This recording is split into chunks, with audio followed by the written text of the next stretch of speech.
श्रीमन्महागणाधिपतये नमः।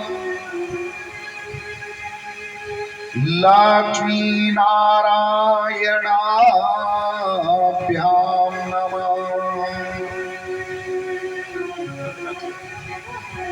वाणीहिरणगर्भाभ्यां नमः।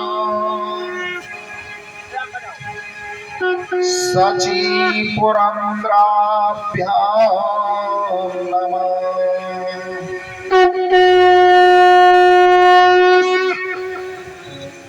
मातृपेचणकमलेभ्यो नमः। इष्टदेवताभ्यो नमः। ग्रामदेवताभ्यो नमः। कुलदेवताभ्यो नमः। वास्तुदेवताभ्यो नमः। सर्वेभ्यो देवेभ्यो नमः। सर्वेभ्यो ब्राह्मणेभ्यो नमः। वागीश्वराय नमः। सन्न्यासीदेवाय नमः। दादागुरुभ्यो नमः। एतत् कर्म प्रधान देवताभ्यो नमः। सेते बोते सहिताय श्रीमन्महागणाधिपतये नमः। सच्चिदानन्दरूपाय विश्वोत्पत्त्यादिहेतवे तापत्र विनाशाय श्रीकृष्णाय वयं नमः। यं प्रव्रजन्तमनुपेतमपेतकीर्त्यं द्वैपायनो विरहकातर्या जुहाव।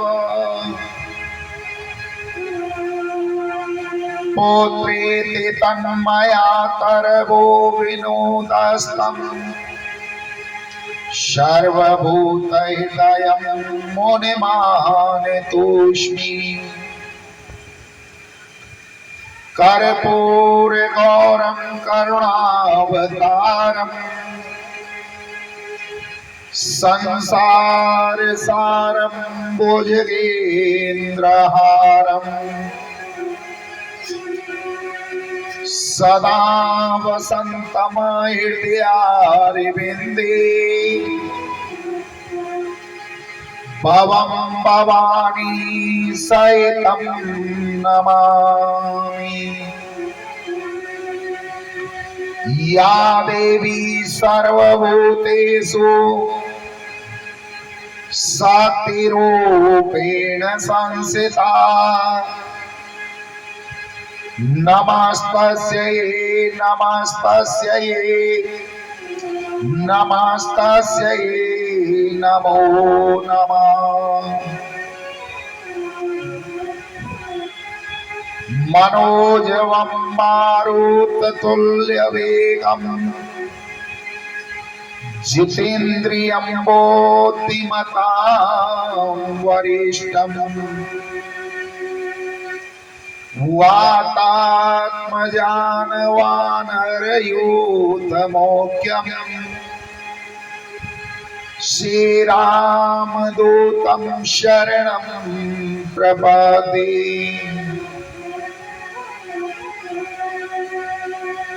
शुक्लां ब्रह्म विचार सार परमा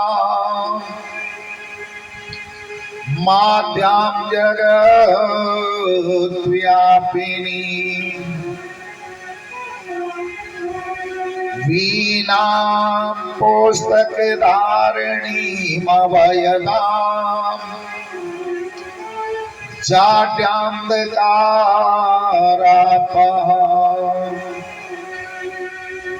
हस्ते स्फाटिक मालिकां विधवते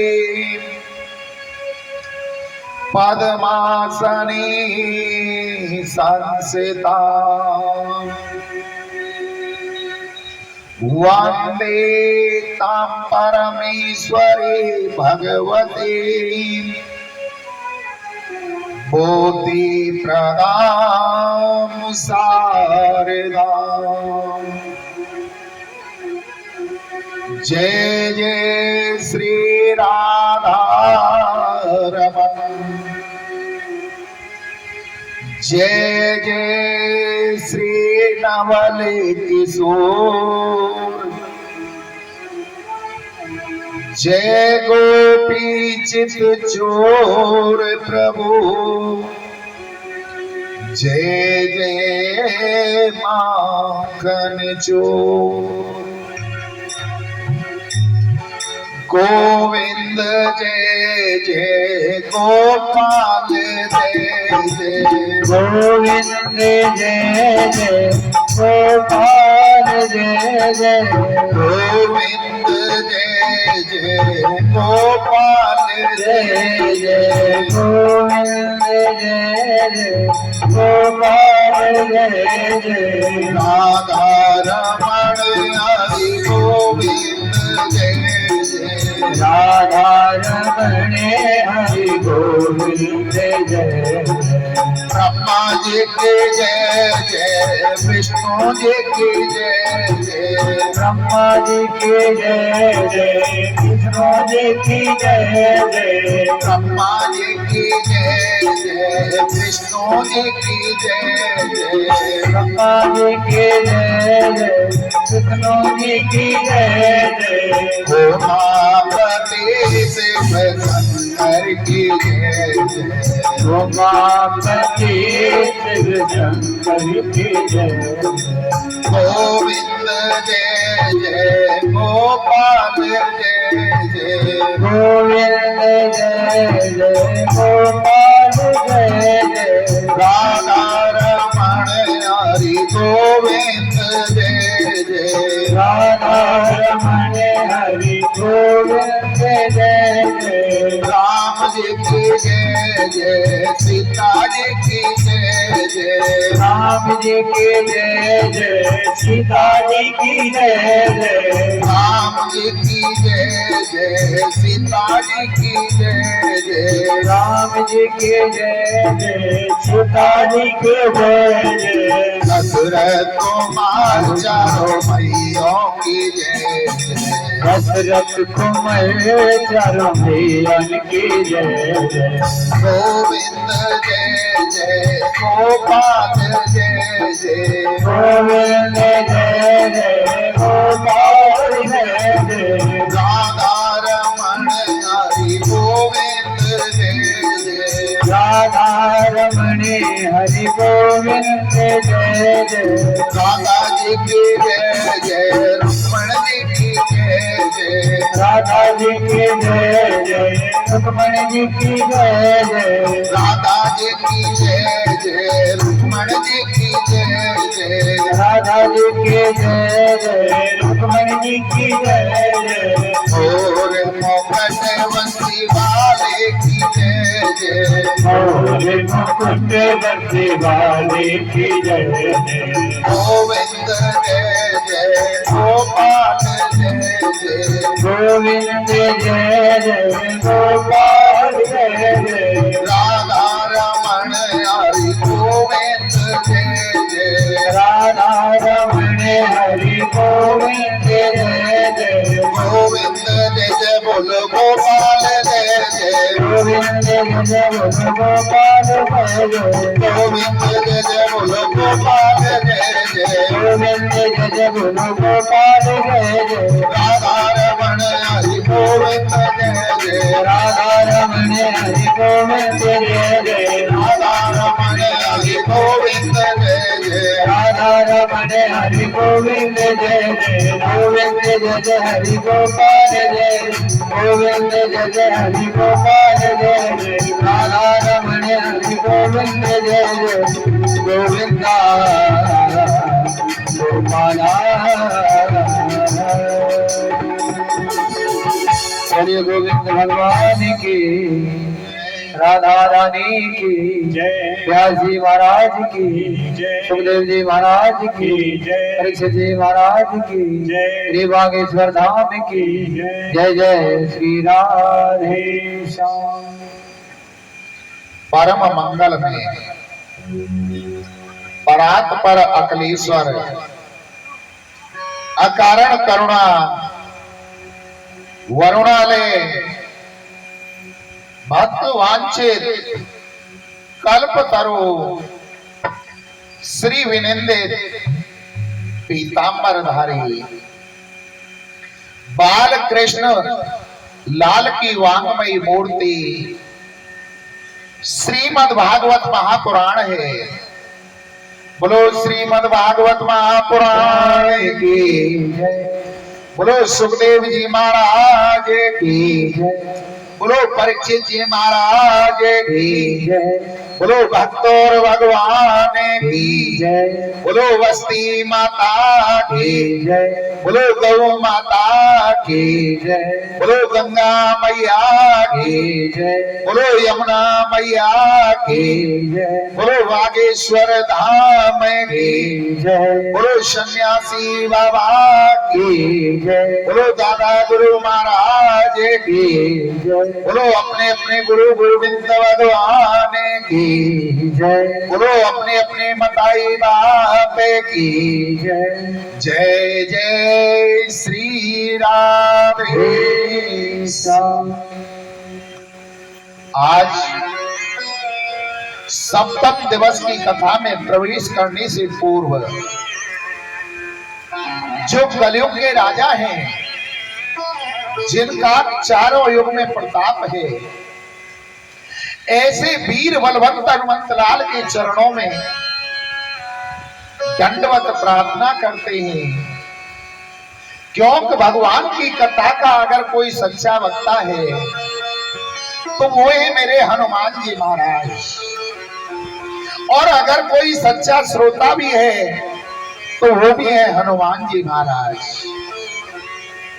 करने वाले वो कराने वाले वो हम और आप तो केवल एक निमित्त मात्र हैं। ऐसे वीर बलवंत हनुमंत लाल के चरणों में प्रार्थना करते हैं दंडवत करते हैं। कथा प्रारंभ होत है आओ वीर हनुमान आसन आए विराज करो करो सर्व कल्याण। परम आदरणीय सर्वमात्र शक्ति पिता तुल्य पुरुष शक्ति विप्र समाज संत समाज भक्त श्रोता और जहां तक मेरी आवाज जा रही है वहां तक के सभी भक्त प्रेमियों को मेरे संगीतकारों को सबको मैं डॉक्टर संजय भारद्वाज व्यासपीठ से चरणों में कोटि कोटि नमन करता हूं। बोलो राधे राधे। सिया राम में सब जग जानी भैया करहूं प्रणाम जोरे जोग पानी करहु प्रणाम जोरे जोग पानी। श्री सुखदेव जी महाराज वर्णन करते हैं कि मेरे गोविंद का प्रथम विवाह रुक्मणी जी के साथ में हुआ और रुक्मणी जी को लेकर के जब द्वारका आ गई तो बड़ी खुशी मनाई गई। और जब व्यक्ति के जीवन में खुशी आनी प्रारंभ होती है तो उससे जलने वालों की कमी नहीं रहती है। मेरे गोविंद के जीवन में अब खुशी आई तो उससे जलने वाले अनेक हो गए। मेरे गोविंद का जन्म कहां हुआ? आप उनके जीवन पर दृष्टि डाल करके देखो। बड़ी विषम परिस्थितियां आई उनके जीवन में, परंतु वो कभी भी विचलित नहीं हुए, दुखी नहीं हुए, हर समय प्रसन्नचित भाव में रहे।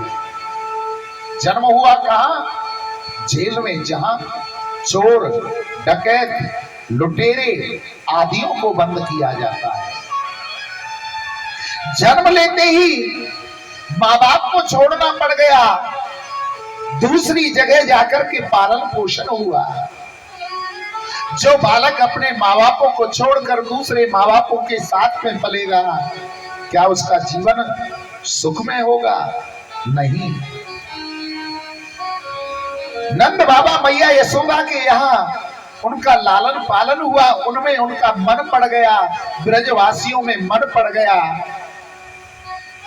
कि वृंदावन को छोड़ करके मथुरा आना पड़ा। मथुरा में नंद बाबा छोड़ने उन्हें आते हैं और जब कहते हैं लाला घर चल, तो कन्हैया ने कह दिया अभी नहीं, बाद में आऊंगा। मुंडन हुआ, पढ़ने के लिए गुरुकुल गए, वहां मित्रता सुदामा से हुई। लौट करके मथुरा आते हैं, राजपाट को संभालना प्रारंभ किया कि जरासंध ने आकर के चढ़ाई कर दी। मथुरा को छोड़ करके द्वारका बसाई। अगर व्यक्ति की आय 10-20 हजार रुपए हो तो उससे जलने वाले व्यक्ति कम होते हैं। अगर उसी व्यक्ति की आय 1-1.5 लाख रुपए महीने हो जाए तो उससे जलने वाले अधिक हो जाएंगे। ऐसे ही आज मेरे गोविंद के जीवन में खुशी आई तो उससे जलने वाले अधिक हो गए। पर मेरा कन्हैया कहता है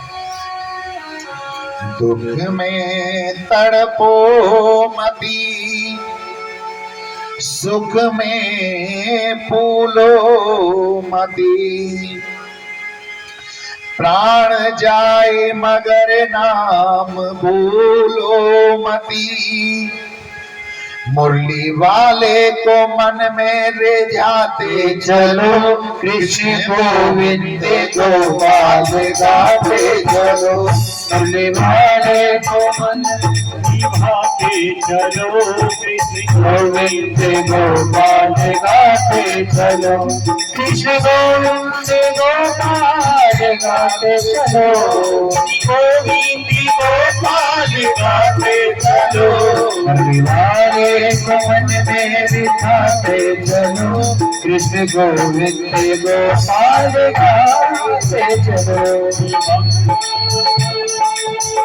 मुरली वाले को मन में बिठाते चलो, कृष्ण गोविंद गोपाल गाते चलो, कृष्ण गोविंद गोविंद गोपाल नंद लाल, गोविंद गोविंद गोपाल गोपाल नंदलाल कृष्ण गोविंद गोविंद गोपाल नंदलाल राधे गोविंद गोविंद गोपाल नंदलाल गोविंद गोविंद गोपाल नंदलाल राधे गोविंद गोविंद गोपाल नंदलाल। हमारे जीवन पर कैसी भी परिस्थिति आ जाए, कभी घबराना नहीं चाहिए। प्रत्येक परिस्थिति में परमात्मा को याद करो और प्रसन्नचित भाव से रहो। मां रुक्मिणी ने प्रथम गर्भ धारण किया और एक बालक को जन्म दिया जिसका नाम प्रद्युम्न था। गोविंद से जलने वाले कम नहीं थे। सम्मासुर नाम का राक्षस आता है और प्रसूत का गृह से उस बालक को चुरा करके ले जाता है और ले जाकर समुद्र में फेंक दिया। उस समुद्र के अंदर कुछ मछुआरे मछलियां पकड़ रहे थे। जब उस बालक को फेंका तो उस बालक को एक मछली निगल जाती है और वो मछली उन मछुआरों के जाल में फंस जाती है। मछुआरों ने जाकर के अपने घर पर उस मछली को बनाने के लिए काटा तो उस मछली के उदर से वो बालक जीवित निकल आया। उस बालक को लेकर के मछुआरे सम्मासुर के पास पहुंचे और जाकर के कहा कि महाराज, आज हमने एक मछली पकड़ी तो उसके उधर से ये बालक निकला है। सम्मासुर के यहाँ पर एक काम करने वाली थी जिसका नाम था विद्यावती। सम्मासुर ने उस बालक को उस विद्यावती को दे दिया और कहा कि तुम ही इसका पालन पोषण करो। विद्यावती उसका पालन पोषण करने लगी। एक दिन नारद जी ने आकर के बताया कि तुम्हारी गोद में जो ये बालक खेल रहा है ना, ये तुम्हारा पति है। विद्यावती हाथ जोड़ करके कहने लगी, नारद जी आप ये क्या कह रहे हो? तो नारद जी ने कहा, हे देवी, जेव सेव तीसर नैन उघारा निर्घत काम बयोजर चारा। जब भगवान शंकर तपस्या पर बैठे थे, तुम और तुम्हारा पति कामदेव, तुम रति थी और तुम्हारा पति था कामदेव, भगवान शंकर की तपस्या को भंग करने के लिए गए। भगवान शंकर का तीसरा नेत्र खुला, तुम्हारा पति जल करके राख हो गया, भस्म हो गया।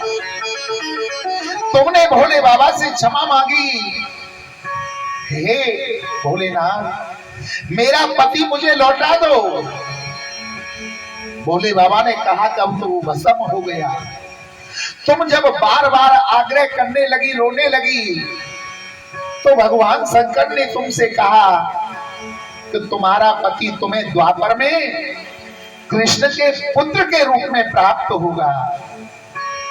ये कृष्ण का पुत्र प्रद्युम्न है, तुम्हारा पति है। नारद जी बताकर चले गए।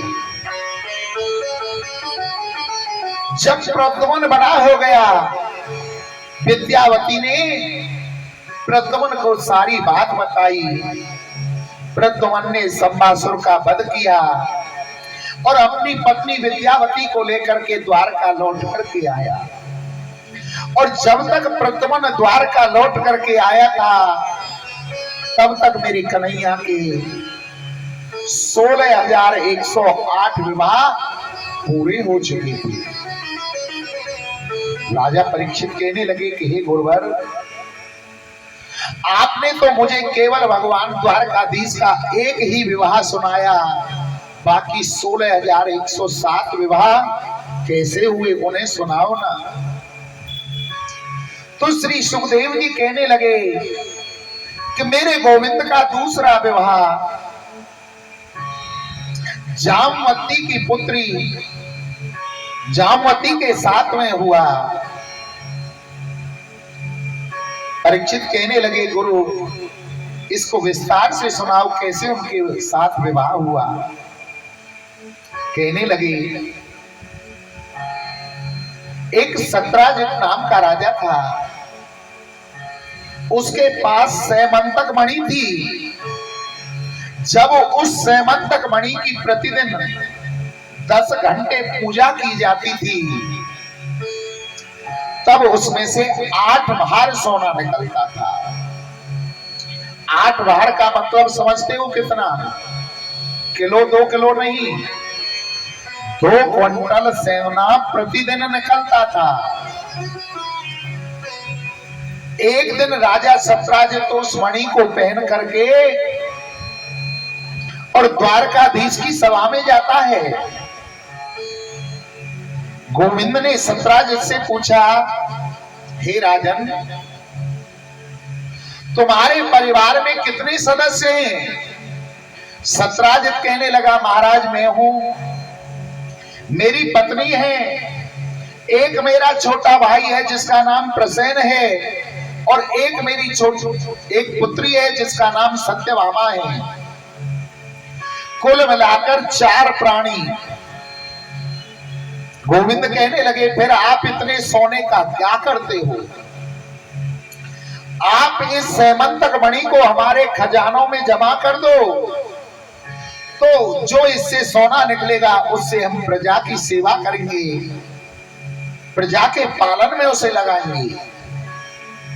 सत्राजित कहने लगा, महाराज मेरी मणि है, मैं किसी को नहीं दूंगा। द्वारकाधीश ने कहा, भैया नहीं देनी, तुम्हारी इच्छा है, कोई तुम पर जबरदस्ती नहीं है। सत्राजित अपनी मणि को लेकर अपने घर चला गया। अगले दिन सत्राजित का जो भाई था प्रसेन, उस सैमंतक मणि को पहन करके और जंगल में शिकार खेलने के लिए जाता है। वहां कोई शेर उस प्रसेन का वध कर देता है। प्रसेन शाम को लौट कर नहीं आया। सत्राजित को चिंता हुई। 1-2 दिन अपने भाई की बाट देखी, भाई लौट करके नहीं आया। सत्राजित सोचने लगा, हो न हो मेरे भाई को कृष्ण ने मरवा दिया, क्योंकि परसों मैं सैमंतक मणि को पहन करके कृष्ण की सभा में गया था और कृष्ण ने मुझसे सैमंतक मणि मांगी थी, मैंने देने से मना कर दी। मेरा भाई जब प्रसेन उस सैमंतक मणि को पहन करके गया, वो घर लौट करके नहीं आया, कृष्ण ने मेरे भाई को मरवा दिया। अगर साई से ज्यादा कोई वस्तु काली है तो वो है कलंक। आज मेरे गोविंद के चरित्र पर, जीवन पर कलंक लग गया। श्वेत समान वस्त्र नहीं, खीर समान न भोग, त्रिया समान मित्र नहीं, तो कर्ज समान न रोग। श्वेत वस्त्र सफेद वस्त्र के बराबर कोई वस्त्र नहीं होता। अगर हम श्वेत वस्त्र को पहन करके कोई गलत कार्य करेंगे, गलत स्थान पर बैठेंगे, तुरंत दाग लग जाएगा और दूसरे व्यक्ति को पता चल जाएगा कि ये गलत स्थान पर बैठ करके आया। श्वेत समान वस्त्र नहीं, खीर समान न भोग, और खीर के समान कोई भोग नहीं है जिससे मनुष्य, ऋषि, देवता, पितृ सबकी तृप्ति होती है। त्रिया समान मित्र नहीं, त्रिया कहते हैं स्त्री को, स्त्री के समान पुरुष का कोई मित्र नहीं हो सकता है। जब जीवन में कष्ट आता है तो जितना साथ अपनी पत्नी दे देगी उतना साथ व्यक्ति का कोई नहीं दे सकता है। प्रिया समान मित्र नहीं और कर्ज समान न रोग। कर्ज के समान कोई रोग नहीं होता। जिस व्यक्ति के जीवन पर कर्ज हो जाता है ना, उसे रात को नींद नहीं आती, दिन को चैन नहीं आता, न भोजन अच्छा लगता है, न पानी अच्छा लगता है। दिन रात केवल उसको एक ही कर्ज कर्ज दिखाई देता रहता है। कर्ज समान न रोग। ऐसे ही अगर कोई काजल से काली वस्तु है तो वो है कलंक, और वो कलंक आज मेरे गोविंद के चरित्र पर लग गया, जीवन पर लग गया। कन्हैया अपने जीवन से उस कलंक को हटाने के लिए 2, 4, 6 सैनिक अपने साथ में लेते हैं, और जहां वो प्रसेन गया था जिस जंगल में, उसमें गोविंद जाते हैं। कुछ दूरी पर जाकर के देखा कि प्रसेन मरा हुआ पड़ा है, मृतक उसका शरीर पड़ा हुआ है, और वहां से एक शेर के पैर आगे जा रही है। उन शेर के पैरों का पीछा करते करते गोविंद आगे बढ़ते हैं। कुछ दूरी पर जाकर देखते हैं वो शेर भी मरा हुआ पड़ा है, और वहां से एक रीछ के पैर आगे जा रहे हैं। उन रीछ के पैरों का पीछा करते करते गोविंद आगे बढ़ते हैं। वो पैर एक गुफा के अंदर प्रवेश कर रहे थे। गोविंद भी उस गुफा में प्रवेश कर जाते हैं, और गुफा के अंदर जाकर के देखा वहां एक अति सुंदर कन्या उस सैमंतक मणि के साथ खेल रही है। गोविंद ने कहा, हे देवी आप कौन हो, और इस सैमंतक मणि के कारण हमारे जीवन पर कलंक लगा, आप ये सैमंतक मणि हमें दे दीजिए। इतनी बात हुई कि जामवंत जी आ गए, और जामवंत जी कहने लगे कि अगर आपको ये मणि चाहिए तो आपको हमसे युद्ध करना होगा, और युद्ध में जीत करके ही आप ये मणि लेकर जा सकते हो, अन्यथा नहीं। ये जामवंत जी कौन से जामवंत जी थे? ये वही जामवंत थे जो प्रभु श्री राम का जब लंका के लिए युद्ध हुआ, उसमें जो मंत्री थे, जिस समय वो युद्ध चल रहा था, किसी वानर ने 2 राक्षसों को मारा, किसी ने 10 को मारा, किसी ने 20 को मारा, और जब वो युद्ध संपूर्ण हो गया और पूछा गया किसने कितने राक्षस मारे, सब वानर सिहा कर बता रहे थे कि हमने 2 राक्षसों को मारा, हमने 4 को मारा, हमने 10 को मारा। जामवंत जी की बारी आई तो वानर हंसने लगे, कहने लगे कि जामवंत जी तो बूढ़े हैं, इन पर एक भी वानर नहीं, एक भी राक्षस नहीं मरा होगा। वानरों की ऐसी वाणी सुन करके जामवंत जी के नेत्रों से अश्रु बहने लगे, और युद्ध के बाद जब प्रभु श्री राम ने वानरों से कहा कि हे वानरों, हे मेरी सेनाओं, आप सबके सहयोग से मैंने इस युद्ध को जीता है, आज आप मुझसे जो भी मांगोगे सो मैं आपको दूंगा। जिसने जो मांगा उसको वही दिया। बारी आई जामवंत जी की। जामवंत जी कहने लगे, हे प्रभु, मैंने इस संपूर्ण युद्ध को देखा है, इस युद्ध के अंदर मुझे केवल 3 वीर दिखाई दिए।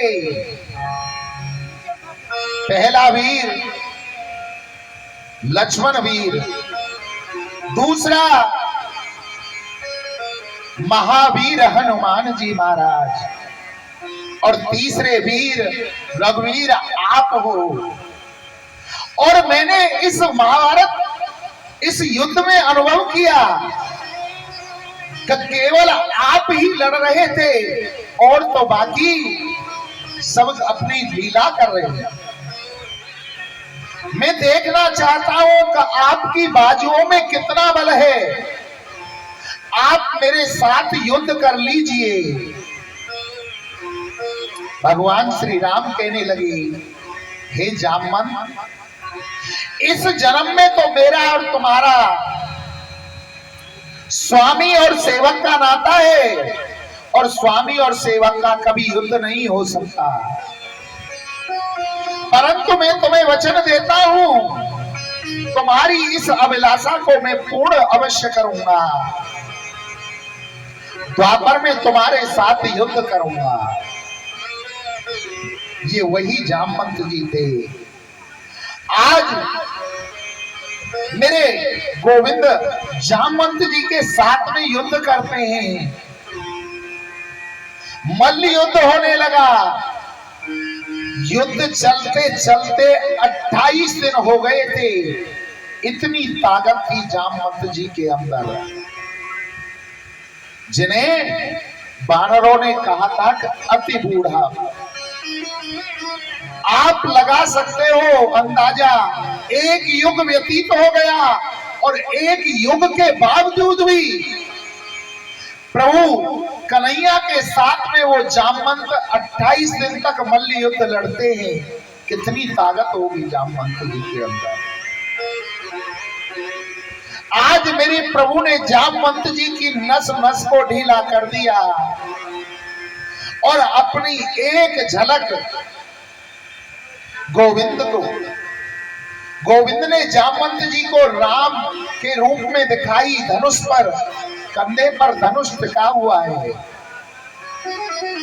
जामवंत जी हाथ जोड़ करके खड़े हो गई कि ये तो मेरे प्रभु श्री राम हैं। इन्होंने मेरी अभिलाषा को पूर्ण कर दिया।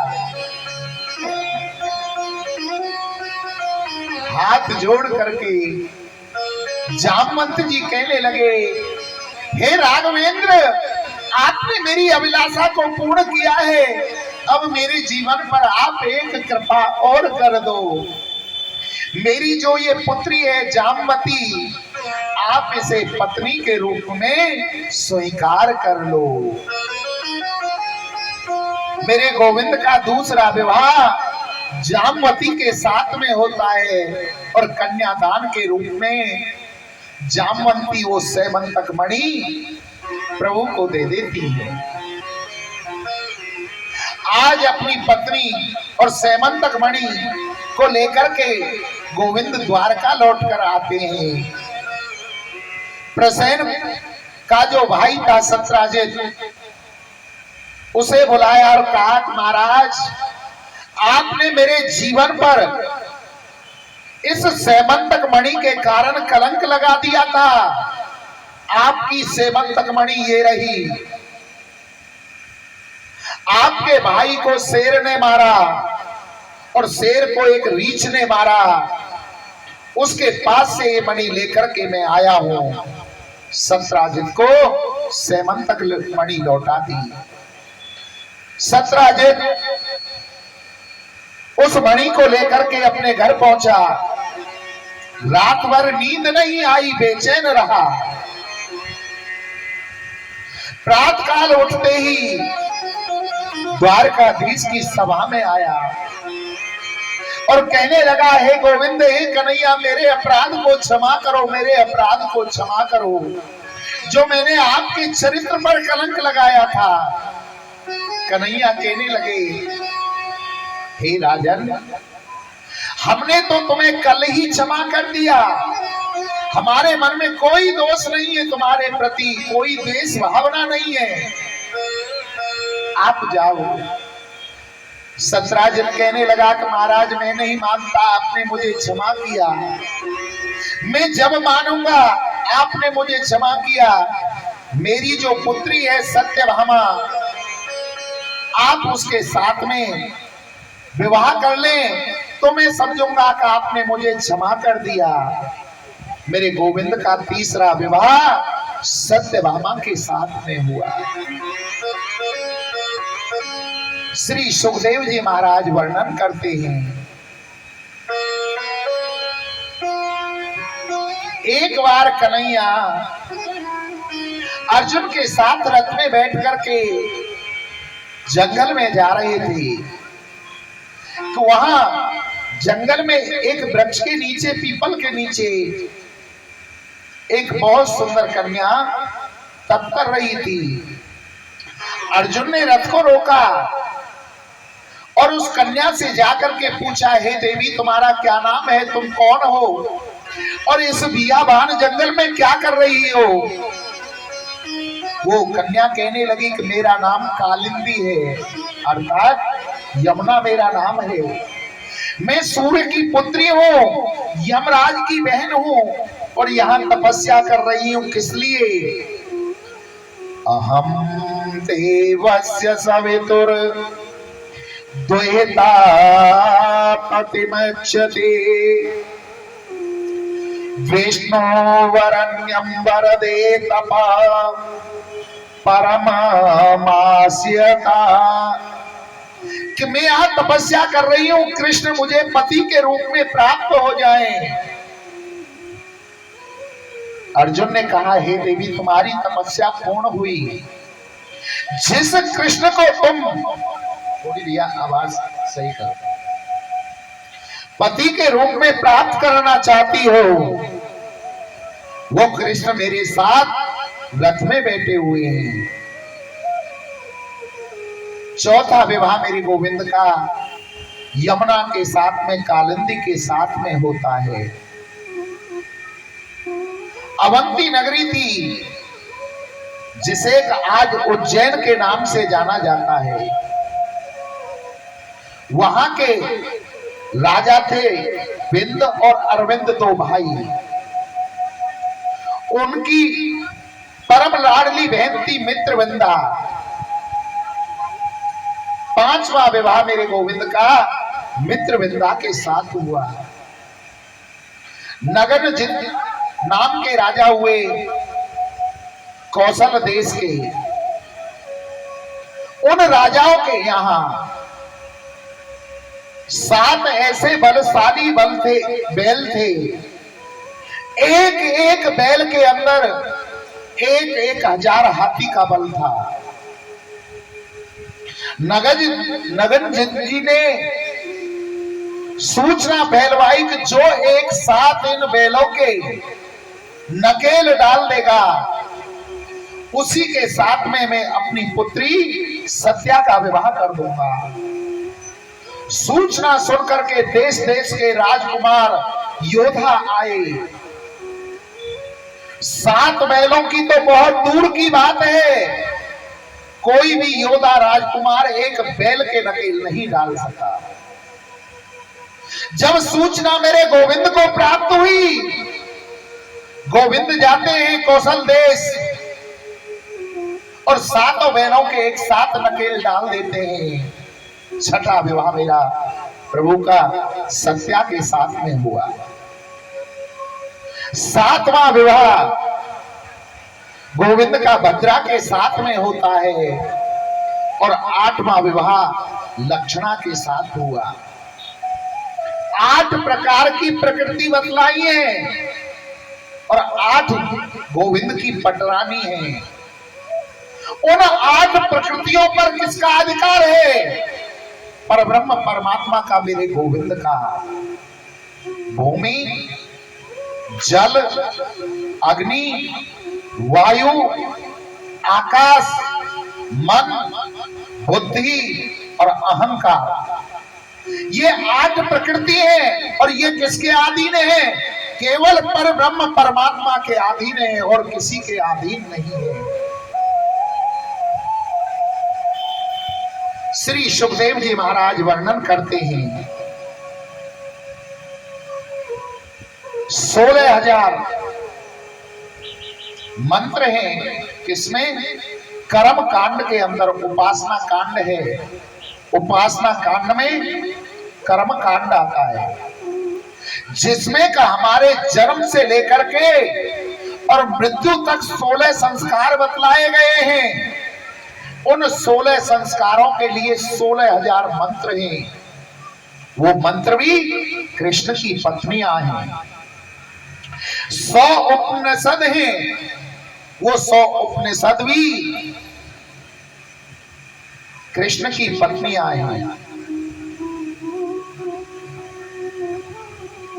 श्री सुखदेव जी महाराज वर्णन करते हैं एक भौमासुर नाम का राक्षस था, जो भूमि से उत्पन्न हुआ था। इतना दुष्ट अत्याचारी राजा था कि जिस भी राजा के यहां जाता, उसकी कन्या को देखता, उसे चुरा लाता, छीन लाता और लाकर अपनी जेलों में बंद कर देता। उस भौमासुर ने मन में विचार कर रखा था कि जिस दिन ये राजकुमारियां 20,000 हो जाएंगी, उस दिन एक साथ इनके साथ विवाह करूंगा। आज तक उस भौमासुर ने 16,100 राजकुमारियों को चुराया। उन राजकुमारियों ने दुखी होकर के भौमासुर से एक पत्र लिखा गोविंद के लिए, और दूत के हाथों उस पत्र को भिजवाया कि हे कन्हैया, हे गोविंद, हे द्वारकाधीश, हमें भौमासुर की जेल से मुक्त कराओ। दूत ने आकर के पत्र द्वारकाधीश को दिया। कृष्ण ने उस पत्र को पढ़ा, अपनी पत्नी सत्यभामा को साथ लेकर के, और द्वारकाधीश भौमासुर के वहां पहुंच जाते हैं।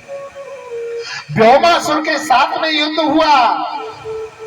भौमासुर का उद्धार मेरे प्रभु ने कर दिया और जेलों में जाकर के 16,100 राजकुमारियों को छुड़ाया और कहा, हे देवियों, अब आप कहीं भी जा सकती हो।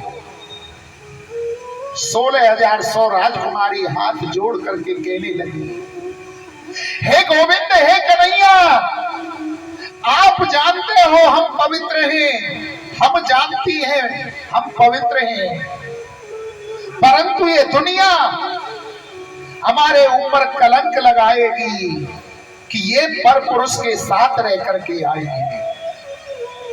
या तो आप हमें स्वीकार कर लीजिए अपनी पत्नी के रूप में, और अगर आप स्वीकार नहीं करोगे तो इस जगत में हमें कोई स्वीकार नहीं करेगा। इससे तो अच्छा होगा हम आत्महत्या कर लें। 16,100 राजकुमारियों की ऐसी वाणी सुनकर के समाज में कितना बड़ा कलंक फैलता। उस कलंक को बचाने के लिए मेरे गोविंद ने सत्यभामा को साक्षी मान करके 16,100 राजकुमारियों के साथ एक साथ विवाह कर लिया। इस प्रकार मेरे गोविंद के 16,108 विवाह संपन्न हुए। श्री सुखदेव जी महाराज वर्णन करते हैं कि कृष्ण की जितनी पत्नियां थी ना, कृष्ण पर सब थोड़ा थोड़ा क्रोध करती थी, और सबसे ज्यादा क्रोध किसका रहता था? सत्यभामा का। क्योंकि उनके पिता की दी हुई सैमंतक मणि से राज खजाना चलता था। परंतु रुक्मणी जी ने कभी भी गोविंद के ऊपर क्रोध नहीं किया, गुस्सा नहीं किया। गोविंद ने सोचा, आज मैं ऐसा कार्य करता हूं, ऐसा कर्म करता हूं कोई जिससे रुक्मणी जी को क्रोध आ जाए। रुक्मणी जी गोविंद के लिए जल लेकर के आई, और कन्हैया ने कहा, क्या जल लें? आप आप गलती पर गलती करते जा रही हो और हम आपकी गलतियों को क्षमा कर रहे हैं। रुक्मणी जी बेचारी थर थर कांपने लगी, हाथ जोड़ करके कहने लगी, हे गोविंद, हे कन्हैया, हे माधव, हे स्वामी, हे प्राणनाथ, मुझसे क्या गलती हो गई? मेरी गलती तो मुझे बताओ। बोले, कहां तक तुम्हारी गलती बताओ? पहली गलती तो तुमने ये की, राजपुत्री सीता भूपेर लोकपाल विभूतवी महानुभाव श्रीमद्भवी रूपोदार्य बलार्जित। तुम राजा की पुत्री थी और तुमसे विवाह करने के लिए बड़े बड़े सुंदर राजकुमार आए, शिशुपाल जैसे, और तुमने उन सुंदर राजकुमारों को, गोरे चिट्टे राजकुमारों को छोड़ करके मुझ सामले से विवाह किया।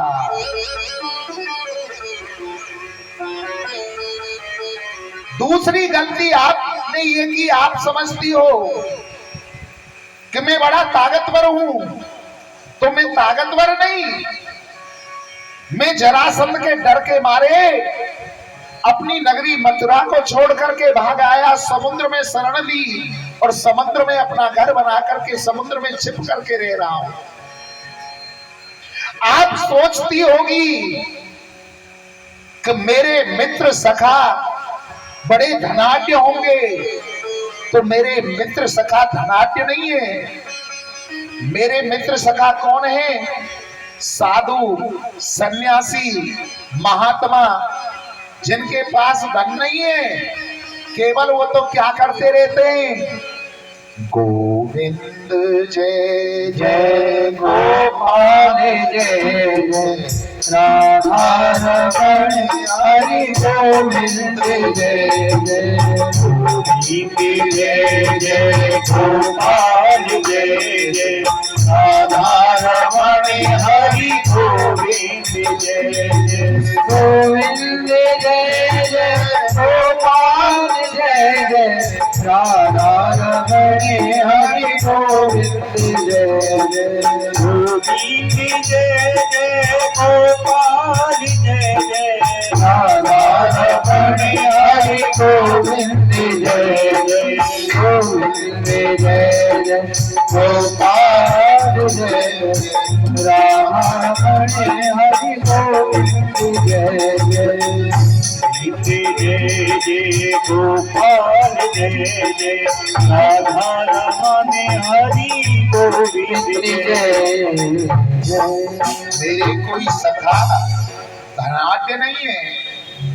इतनी बात सुन करके रुक्मणी जी को क्रोध नहीं आया, बल्कि वो रुक्मणी जी बेहोश होकर, मूर्छित होकर पृथ्वी पर गिर पड़ी।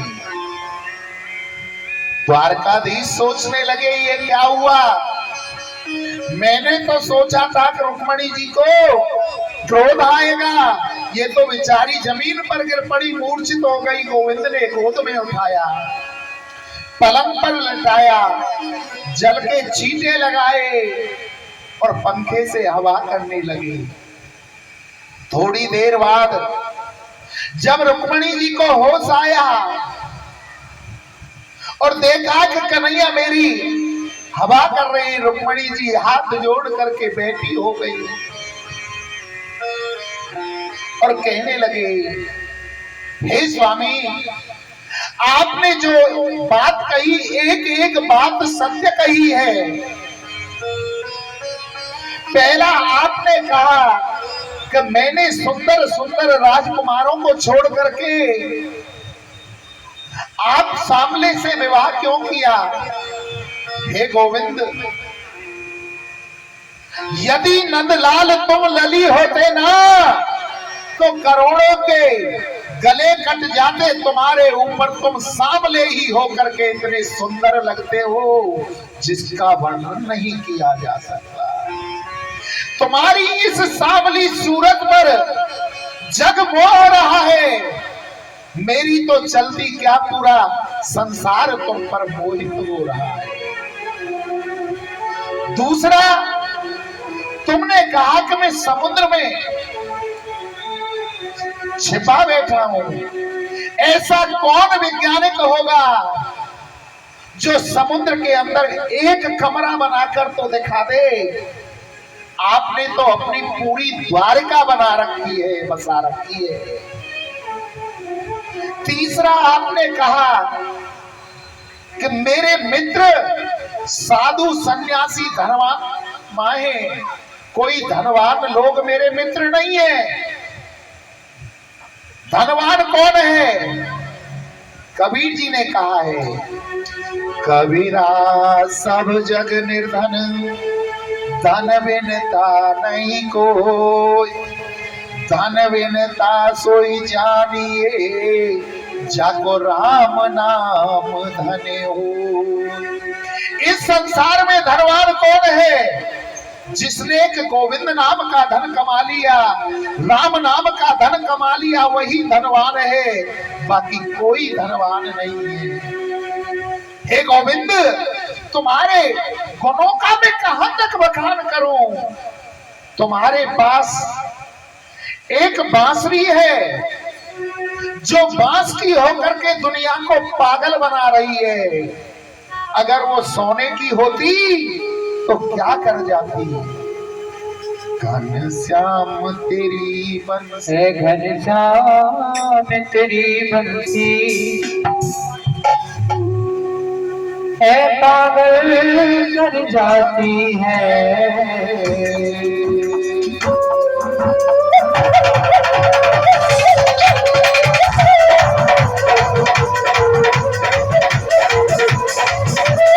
हरि बोल।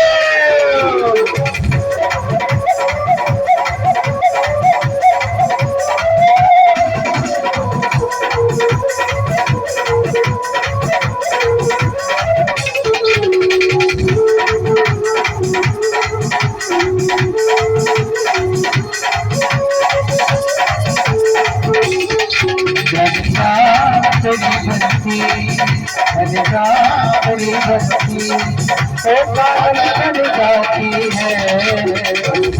तेरी बंसी पागल करी जाती है। घनश्याम तेरी बंसी पागल कर जाती है। घनश्याम तेरी बंसी पागल करी जाती है। मुस्कान तेरी मीठी, मुस्कान तेरी मीठी पायल कर जाती है। मुस्कान तेरी मीठी पागल करी जाती है।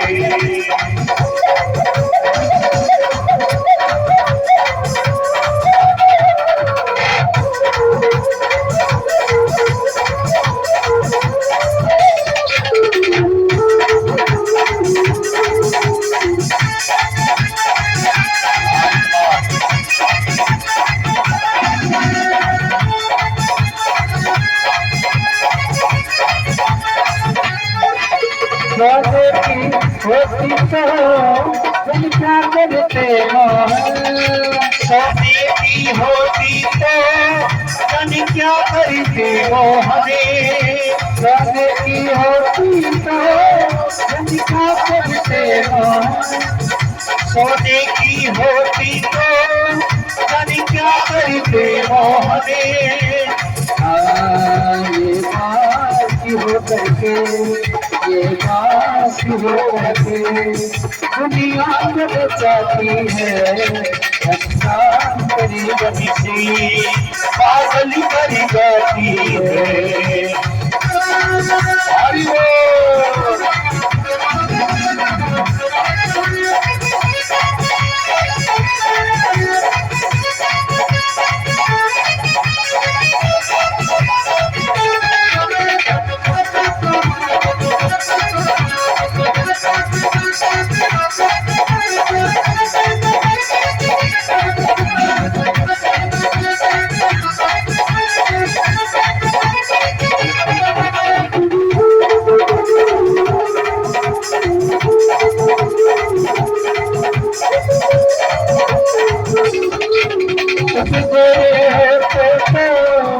क्या कर जाते हैं।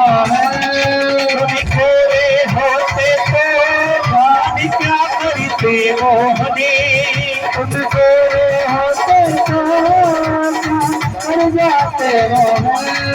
तुम गोरे होते तो क्या कर जाते मोहनी। जब काले रंग कहीं, जब काले रंग कहीं दुनिया हर जाती है, इंसान को की पागल करी जाती है।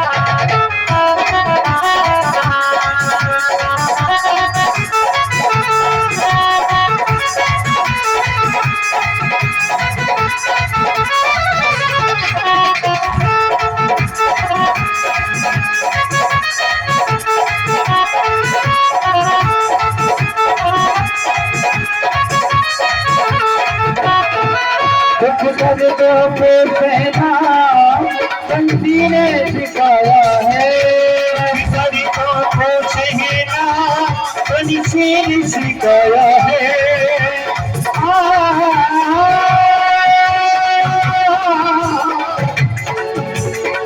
एक तेरी सावनी सूरत पे,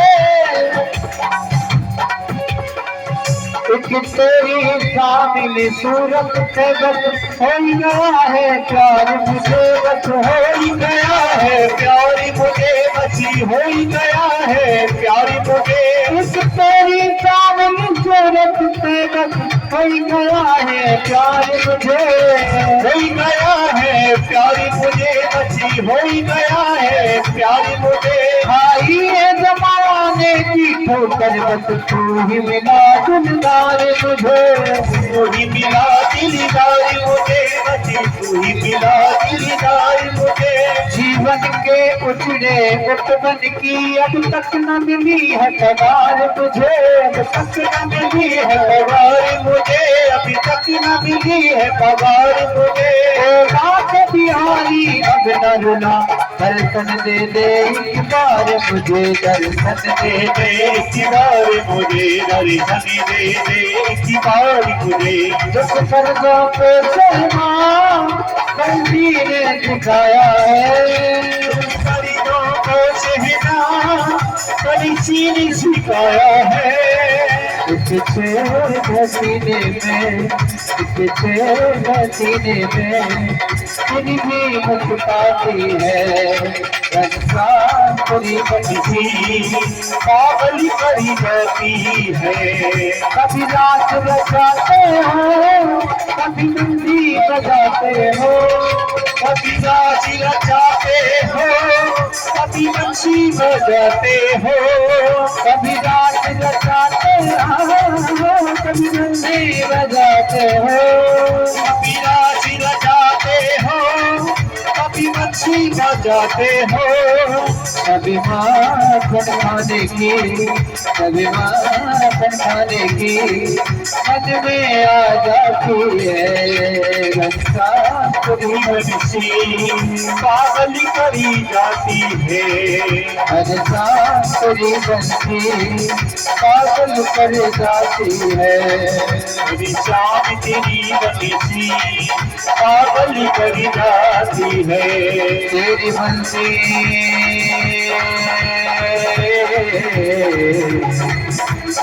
तेरी बंसी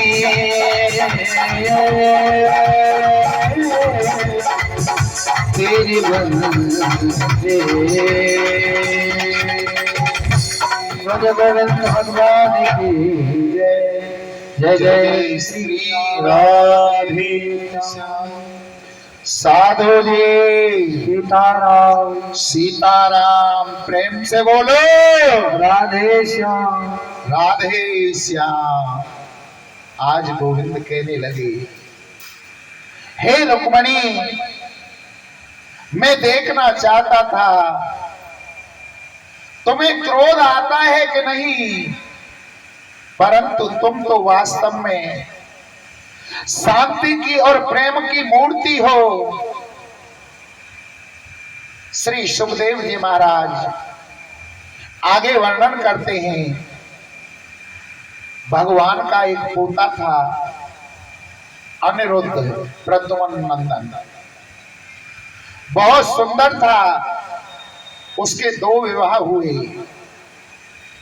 एक विवाह तो रुक्मी की पोती के साथ में हुआ और दूसरा वाणासुर की पुत्री थी उषा। उस उषा ने अनिरुद्ध को स्वप्न में देख लिया और उन पर मोहित हो गई। उषा की एक सहेली थी जिसका नाम था चित्रलेखा, जो बड़ी ही योगिनी जादूगरनी थी। उषा ने चित्रलेखा से कहा कि हे सहेली, कैसे भी तू द्वारका में जा और अनिरुद्ध को मेरे पास चुरा कर ले आ। उषा के कहने पर चित्रलेखा द्वारका में जाती है और सोते हुए अनिरुद्ध को चुपचाप चुरा कर लाकर के उषा को दे देती है।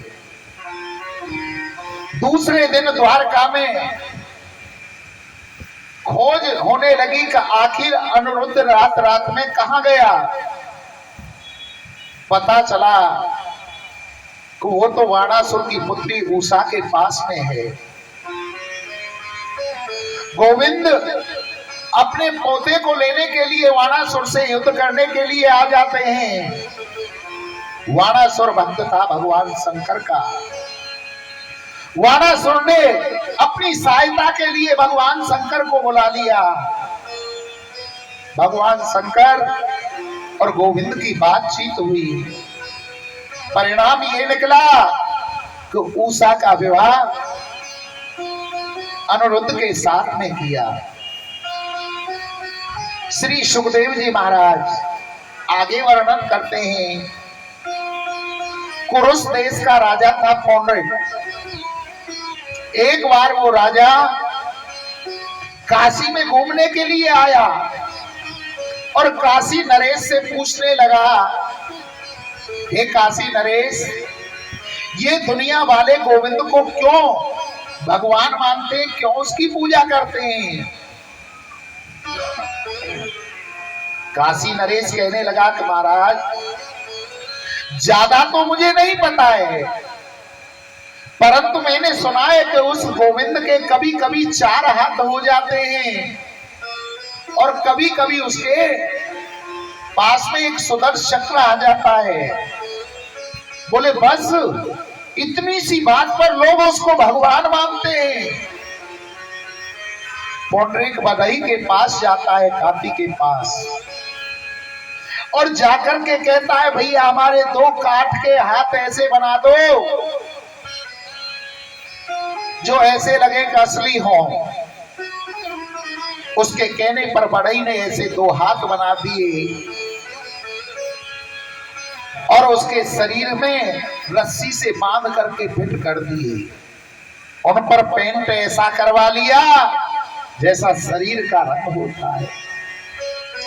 पीतल का एक सुदर्शन चक्र बनवा लिया, उसे अपने रथ में लगवा लिया और उसका बटन अपनी उंगली के पास लगवा लिया।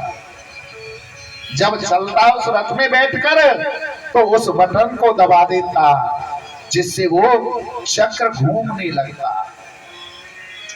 मृग की कस्तूरी मंगा ली, उसे घिस करके अपने शरीर पर लगा लिया, काला काला हो गया और नाम रख लिया अपना पौंड्रिक कृष्ण वासुदेव। सारी प्रजा में घोषणा करा दी कि आज से कोई भी कृष्ण की पूजा नहीं करेगा, पूजा करनी है तो हमारी करो, पौंड्रिक कृष्ण वासुदेव की। मंत्र बोलना है तो पौंड्रिक वासुदेवाय नमः इस मंत्र को बोलो। पब्लिक को डरा दिया उसने, जनता को डरा दिया। जनता डर के मारे पौंडरिक की पूजा करने लगी, आरती करने लगी। आरती भी कैसे करती है?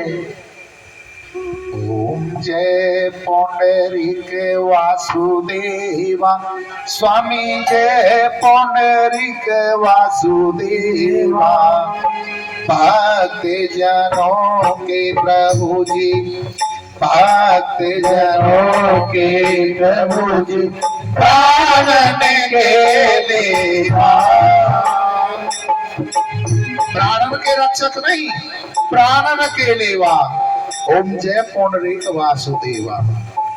पत्र लिखा गोविंद के लिए, हे गोविंद, तुम्हारे अंदर अगर ताकत है तो हमसे युद्ध करने के लिए आ जाओ। गोविंद का जब पत्र प्राप्त हुआ, गोविंद पुंडरीक के साथ में युद्ध करने के लिए जाते हैं। बड़ा भारी युद्ध हुआ और अंत में मेरे गोविंद ने ऐसा प्रहार किया, ऐसा प्रहार किया तो उस पुंडरीक का सर धड़ से अलग हो गया। श्री सुखदेव जी महाराज वर्णन करते हैं, पांडवों ने अपनी नगरी बनाई नई, जिसका नाम था इंद्रप्रस्थ, जिसे आज दिल्ली के नाम से जाना जाता है। पांडवों की नगरी यही दिल्ली थी, जिसका नाम इंद्रप्रस्थ रखा। हमारे भारतवर्ष के अंदर मुस्लिम जब साम्राज्य आया तो बहुत से नगरों के नाम बदल दिए गए। भाग्यनगर हुआ करता था, जिसे आज हैदराबाद के नाम से जाना जाता है। सामजी का नगर हुआ करता था, जिसे आज औरंगाबाद के नाम से जाना जाता है। हरिगढ़ हुआ करता था, जिसे आज अलीगढ़ के नाम से जाना जाता है। बहुत से शहरों के, राज्यों के नाम बदल दिए। जो दिल्ली है, इसका प्राचीन नाम इंद्रप्रस्थ है। इस नगरी को बनाया और पांडवों ने नारद जी के द्वारा गोविंद के लिए निमंत्रण भेजा कि हे गोविंद, आप आकर के हमारे इस यज्ञ को सफल कराएं। इंद्रप्रस्थ में हम राजसू यज्ञ करने जा रहे हैं।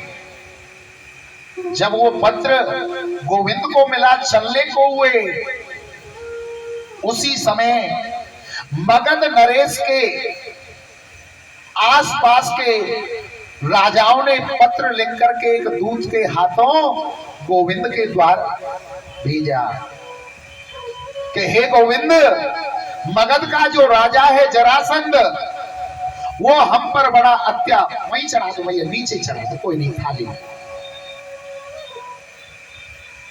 हम पर बड़ा अत्याचार करता है, हमें कैसे भी इस दुष्ट से आप मुक्ति दिलाओ।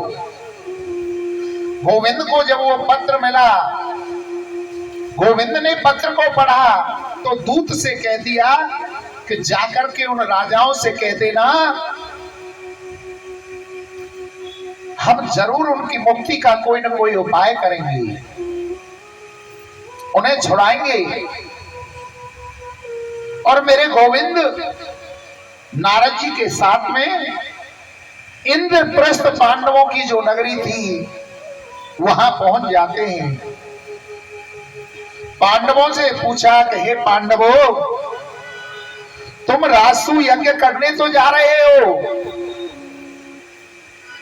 क्या तुमने सब राजाओं को जीत लिया है? सब राजा तुम्हारे हक में हैं? पांडव कहने लगे कि महाराज, अधिकांश सभी राजा हमारे हक में हैं, परंतु एक मगध का राजा है जिसका नाम जरासंध है, वो बड़ा ही दुष्ट अत्याचारी है, केवल वो हमारे हक में नहीं है। बोला, अगर ऐसा दुष्ट है, अत्याचारी है, जो किसी की बात नहीं मानता, सब पर अत्याचार करता है। ऐसे व्यक्ति को अगर धोखे से भी मार दिया जाए तो उसका पाप नहीं लगता है। गोविंद ने कहा, अर्जुन और भीम मेरे साथ में चलिए, उसका पहले उद्धार करके आते हैं और फिर आकर के राजसूय यज्ञ को करेंगे। अर्जुन भीम को साथ में ले लिया और तीनों ने ब्राह्मण का वेश बना लिया, ब्राह्मण का रूप धारण कर लिया। तीनों मगध के राजा जरासंध के यहां पहुंचते हैं और जब मगध के यहां राजा के यहां 3 ब्राह्मण पहुंचे, जरासंध कहने लगा, अहो भाग्य हमारे, जो 3 ब्राह्मण पधारे। ब्राह्मणों का भगत हो गया था। कब से? 17 बार जरासंध को द्वारकाधीश ने मथुरा में हराया था। 18वीं बार वो जब 11,000 ब्राह्मणों को जब पर बैठा करके आया तो गोविंद उन 11,000 ब्राह्मणों की खातिर मथुरा को छोड़कर द्वारका बन गई थी। तब से ब्राह्मणों के प्रति जरासंध की श्रद्धा बढ़ गई। कहने लगा, अहो भाग्य हमारे, जो 3 ब्राह्मण पधारे। महाराज कहो आपको क्या दें? कहने लगे कि हे राजन, जो हम मांगेंगे सो आप दे दोगे? जरासंध ने कहा, कहा जो आप मांगोगे सो आपको दे दिया जाएगा, पहले वचन दो। जरासंध ने वचन दे दिया। गोविंद कहने लगे, योत्तम होते ही राजेंद्र द्वंद्वसो यदि मन्यसे योद्धार्थीनो वयं प्राप्ता राजन्यानाम काक्षिणः। का अगर देना है तो हम तीनों में से किसी एक के साथ में आप युद्ध कर लीजिए। जरासंध कहने लगा, हे ब्राह्मण देवताओं, युद्ध और ब्राह्मण ये तो कहीं की संगत नहीं हुई। युद्ध तो क्षत्रियों के लिए बताया है। मैंने आपको वचन दिया है कि मैं आपके साथ में युद्ध करूंगा, तो युद्ध तो मैं करूंगा, परंतु अपना वास्तविक परिचय दीजिए, आप कौन हो? कन्हैया कहने लगे कि हमारी दाईं तरफ जो ठाड़े हैं पांडव नंदन भीमसेन हैं और दाईं तरफ जो ठाड़े हैं इनके लघु भ्राता अर्जुन हैं। बोले तो आप कौन हैं? कि इन पांडवों के मामा के लड़का और तुम्हारे पुराने शत्रु हम कृष्ण हैं। जरासंध सोचने लगा, ये तो गड़बड़ हो जाएगी। जब 11,000 ब्राह्मणों को बैठा के आया, जब इस कृष्ण को मैंने हराया था, अगर आज इस कृष्ण ने मुझे हरा दिया तो सबरी बात माटी में मिल जाएगी। कहने लगे, कृष्ण हम तुमसे तो युद्ध करते नहीं। क्यों? तुम तो रण छोड़ो, तुम तो डर के मारे युद्ध भूमि से भाग जाते हो। तुमसे युद्ध नहीं करना हमें। भीम और अर्जुन की तरफ देखने लगे और कहने लगे, अयम तो वयसा तुल्लो नाति सत नमे समा अर्जुनो न भवते योद्धा भीमस्य तुलो बलो ममा। कि ये बेचारा अर्जुन तो पतला सा, दुबला सा, सूखा सा है, इस अर्जुन से मैं क्या युद्ध करूं? मेरे समान हट्टा कट्टा भीम दिखाई दे रहा है, मैं भीम से युद्ध कर सकता हूं। अब तो भीम ने जब सुना तो भीम तो सुन करके कुप्पा हो गया भूल करके कि देखो इस जरासंध ने कृष्ण को फेल कर दिया, अर्जुन को फेल कर दिया, मुझे सिलेक्ट किया है, मुझे पास किया है। युद्ध प्रारंभ हो गया, मल्ल युद्ध होने लगा। सुबह से शाम तक युद्ध चला।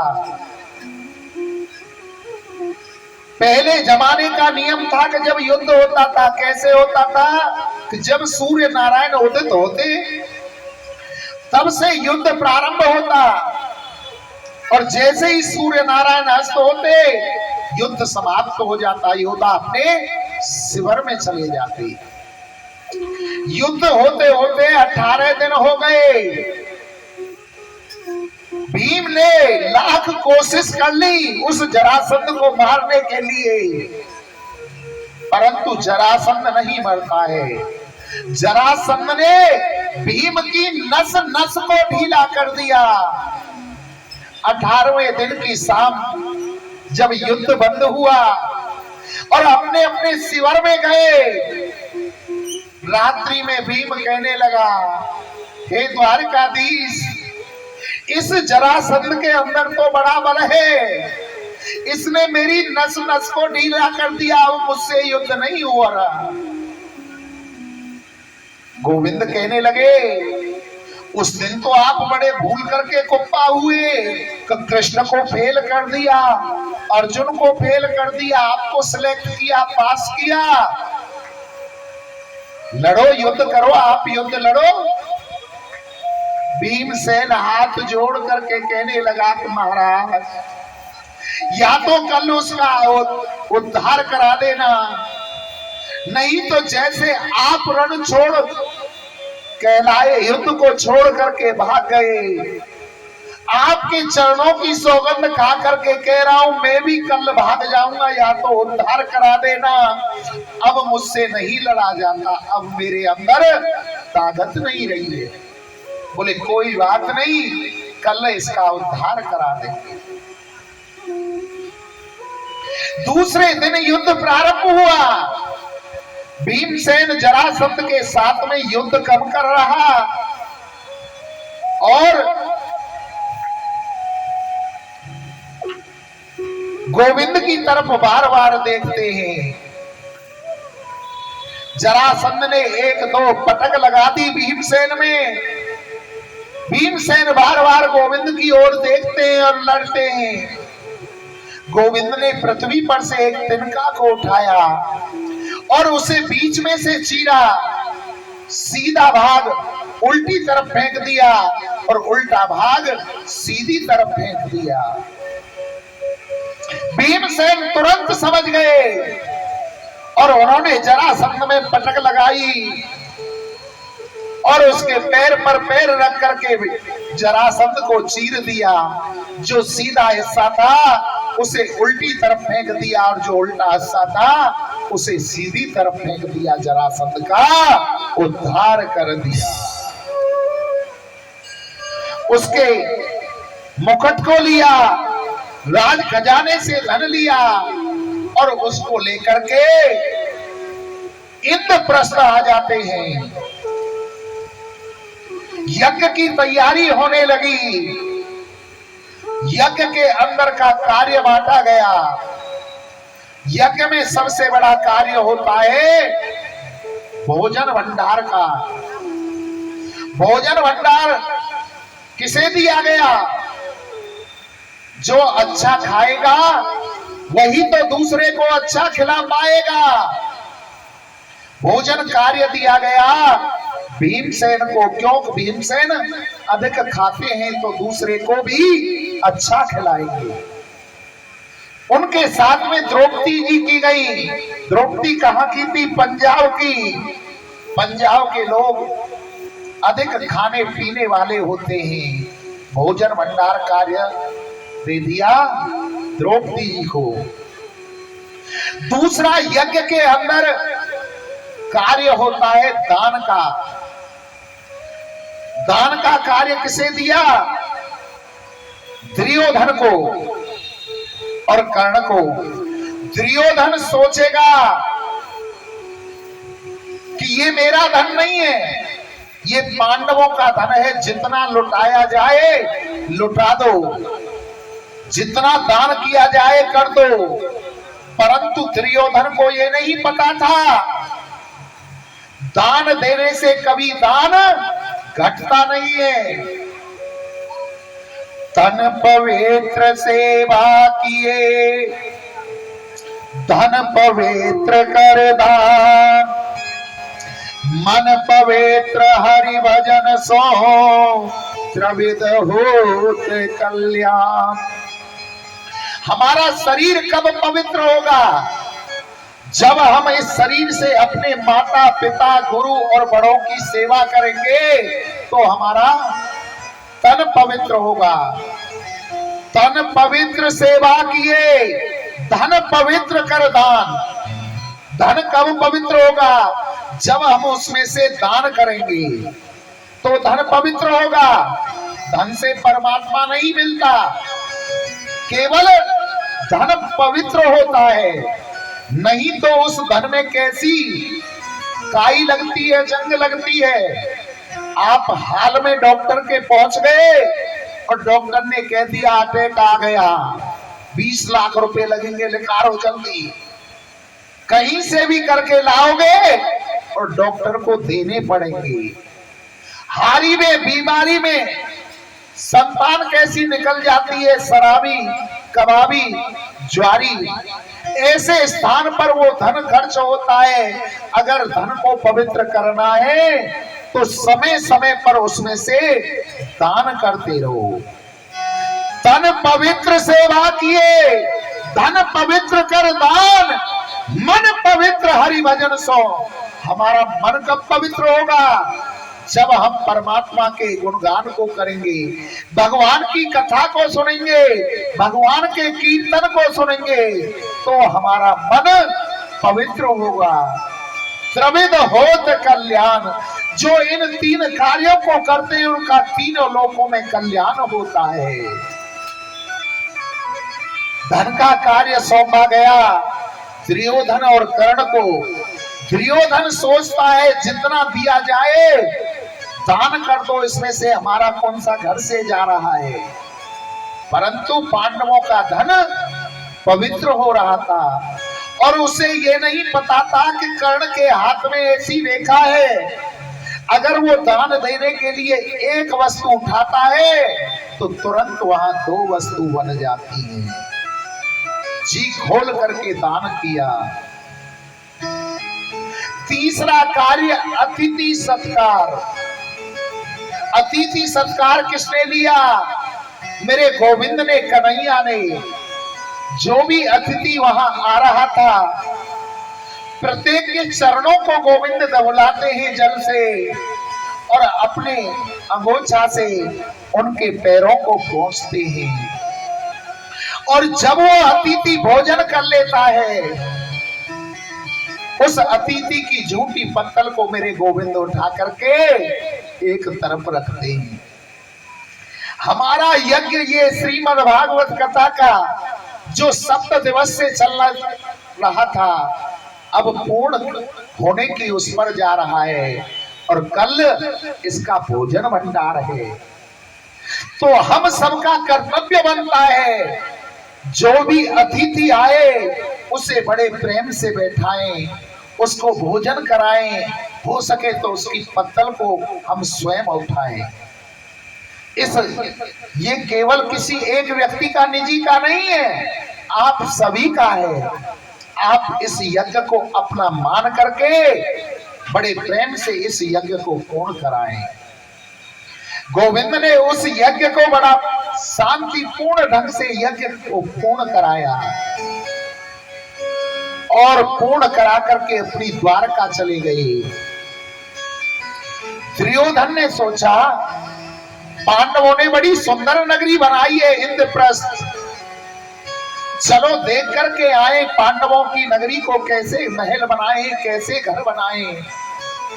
वास्तव में ही बड़े सुंदर महल गहर बनाए थे। दीवारों को देख करके ऐसे लगता था जैसे शीशा लगे हुए हों और शीशों को देखकर ऐसे लगता था जैसे दीवार लगी हुई हो, फर्श ऐसे लगता था जैसे जलाद से भरा हुआ हो, और जलाद से ऐसे लगते थे जैसे फर्श बने हुए। दुर्योधन जब घूमने गया, फर्श को जल समझ करके वहां गिर पड़ता है। उसको देख करके द्रौपदी को हंसी आ गई, और द्रौपदी ने कहा, देवर जी तुम तो अंधे के अंधे रहे। व्यक्ति इतना तीर कमान से घायल नहीं होता, हथियार और तलवार से घायल नहीं होता, जितना घायल स्त्री की जबान से होता है। आज द्रौपदी की वाणी उसकी छाती को चीरती हुई पार निकल गई, और दुर्योधन सोचने लगा कि हे द्रौपदी, तेरे एक एक शब्द का मैं बदला लेकर के रहूंगा।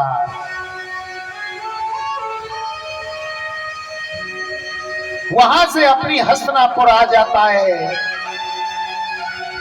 और युधिष्ठिर के लिए निमंत्रण भेजता है, हे युधिष्ठिर, आप हमारे साथ में जुआ खेलने के लिए आ जाओ। और जुए के अंदर किसका वास है? कलयुग का। अगर सत्य के आधार पर जुआ खेला जाता युधिष्ठिर, कभी भी जुए में नहीं हारते। जुए में कपट के रूप में, छल के रूप में कलयुग वास करता है। युधिष्ठिर जुआ खेलने के लिए दुर्योधन के यहां पहुंच जाते हैं। जुआ प्रारंभ होता है, और पांडव अपना सर्वस्व जुए में हार जाते हैं। युधिष्ठिर ने अपने आप को जुए में लगा दिया, अपने चारों भाइयों को जुए में लगा दिया, चारों को हार गए, अपने आप को हार गए। युधिष्ठिर वहां से चलने को हुए। दुर्योधन ने कहा, युधिष्ठिर भैया, अभी आपके पास में द्रौपदी बची है, द्रौपदी को जुआ पर लगाओ, पता नहीं पासा पलट जाए और तुम जीत जाओ। दुर्योधन की वाणी सुन करके युधिष्ठिर ने द्रौपदी को भी जुए पर लगा दिया, और मामा सकनी ने ऐसे पासे फेंके, ऐसे पासे फेंके, द्रौपदी को भी जीत गया। दुर्योधन ने दुशासन को आदेश किया, हे दुशासन, जाओ महलों में और द्रौपदी को लेकर के आओ, भरी सभा में उसकी साड़ी को उतार करके मेरी जंगा पर बैठाओ। दुर्योधन की आज्ञा पाकर दुशासन द्रौपदी को लेने के लिए महलों में जाता है, और द्रौपदी के केसों को पकड़ करके खींचना प्रारंभ कर दिया कि चलो, तुम्हें भैया दुर्योधन ने बुलाया है। द्रौपदी हाथ जोड़ करके कहने लगी, हे जेवर जी, मैं इस समय मासिक धर्म से हूं, रजस्वला हूं, मैं भरी सभा में नहीं जा सकती, पुरुष के सामने भी नहीं जा सकती हूं, आप मुझे छोड़ दो, आप मुझे छोड़ दो। परंतु दुशासन केसों को पकड़ करके खींचता हुआ द्रौपदी को भरी सभा में ले आता है, और द्रौपदी ने आकर देखा, उस सभा के अंदर सबसे आगे भीष्म पितामह, द्रोणाचार्य, कृपाचार्य, अश्वत्थामा, कर्ण, विकर्ण जैसे योद्धा बैठे हुए कि यहाँ ये बुजुर्ग मेरी लाज को बचा लेंगे, मेरी लाज को बचा लेंगे। द्रौपदी कहने लगी, हे पितामह, मेरी लाज को बचाओ, मेरी लाज को बचाओ। द्रौपदी की वाणी सुन करके भीष्म पितामह, कृपाचार्य, द्रोणाचार्य, अश्वत्थामा सबकी नजर नीचे को झुक जाती है। द्रौपदी ने सोचा कि इन बुजुर्गों ने मेरी लाज नहीं बचाई, इधर उधर देखने लगी। सामने 5 पति दिखाई दिए, कि इस सभा के अंदर 5-5 मेरे पति बैठे हैं, क्या वो मेरी लाज को जाने देंगे? वो मेरी लाज बचाएंगे? द्रौपदी अपने पतियों की तरफ हाथ जोड़कर कहती है, हे स्वामी, हे प्राणनाथ, मेरी लाज बचाओ, मेरी लाज बचाओ। पांडवों ने भी अपनी नजर नीचे कर ली। द्रौपदी ने देखा कि मेरे पतियों ने भी मेरी लाज नहीं बचाई है, तो इतनी निर्बल तो मैं भी नहीं हो गई हूं कि जो अपनी लाज को न बचा सकूं। मेरे अंदर भी ताकत है, मैं अपनी रक्षा स्वयं करूंगी। आज द्रौपदी ने अपने साड़ी के पल्लू को अपने दांतों में दबा लिया और दुशासन ने जैसे ही झटका मारा कि दांतों से साड़ी का पल्लू छूट जाता है। जब तक द्रौपदी को दूसरों पर विश्वास था, अपने पतियों पर विश्वास था, अपने ऊपर विश्वास था, तब तक उसकी मदद किसी ने नहीं की। और जब द्रौपदी को लगने लगा तो मेरी लाज बचाने वाला अब कोई नहीं है, अपने दोनों हाथों को ऊपर उठा लेती है और गोविंद को याद करने लगती है। और आए नहीं घनश्याम, जो साड़ी सर से सर की है, सर की पांचों घर की आस लगी है, मोहे गिरधर की आए नहीं सजना, जो साड़ी सर से सर की। घनश्याम तो साड़ी सरी से सर के आए नहीं सजना, जो साड़ी सर से सर की। आए नहीं घनश्याम तो साड़ी सरी से सर के। सर की पांचों घर की आस लगी है, मोहे गिरधर की आए नहीं सजना, जो साड़ी सर से सर की। आए नहीं घनश्याम तो साड़ी सरी से सर के। पांचों पति सभा में बैठे, जैसे बैठी नारी। पांचों पति सभा में बैठे, जैसे बैठी नारी। द्रोणाचार्य पिता बैठे, नीचे कर पत्रकारी। द्रोणाचार्य पिता बैठे, जैसी गिरधारी।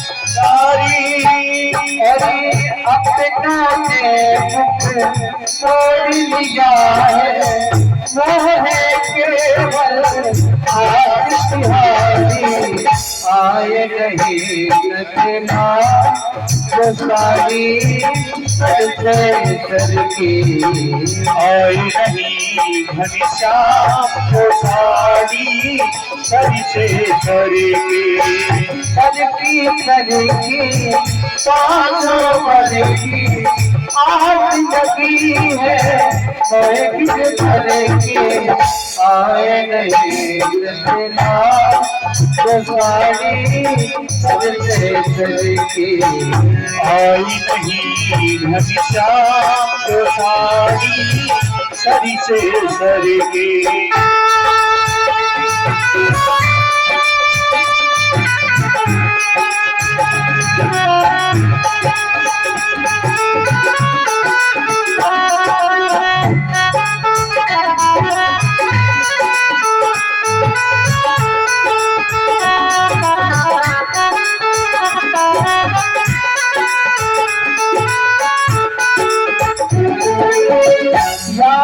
करो जिनकी माँ उगली कटी बिहारी, याद करो उसी दिन को मोहनी उंगली कटी तुम्हारी। हार के सारी अपने तन की बांधी सूरत मुरारी, साड़ी के साड़ी ए बांधी तुम्हारी ए फाड़ी के साड़ी अपने तन की बांधी सूरत मुरारी साड़ी के साड़ी अपने तन की बांधी तुरती मुरारी। हरी देव पधारो नाथ हरी लुक ना जाए लाज हमारी, आए नहीं नदना जो साड़ी से चले के आए नहीं घनश्याम को साड़ी सही से करके। सारी सभा में इतनी भारी किस्मत की मारी है, हरी सभा में इतनी साड़ी में किस्मती की मारी। हरी तो तेरी नाड़ी पीछे हुई न तरफ से पानी, कोई जाने मेरी साड़ी नीचे हुई बेशर्मी से पानी। तुमने रूप से किया समझ बड़े आओ बन जित मारे, आए नहीं नदना वो सारी सबसे चले के आए नहीं घनश्याम को साड़ी सही से करके। चलकी पाँचों वर्ष की आस नहीं है और किस चले के आए नहीं नदना वो सारी सबसे चले के आए नहीं घनश्याम को साड़ी सही से करके। आए नहीं नदना वो सारी सबसे चले के आए नहीं घनश्याम को साड़ी सही से करके।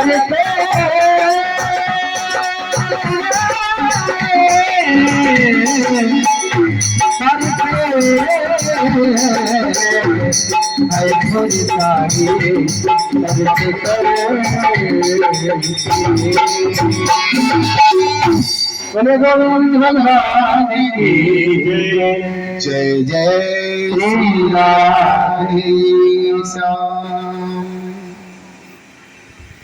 आज जब द्रौपदी को लगने लगा कि मेरी लाज बचाने वाला कोई नहीं है,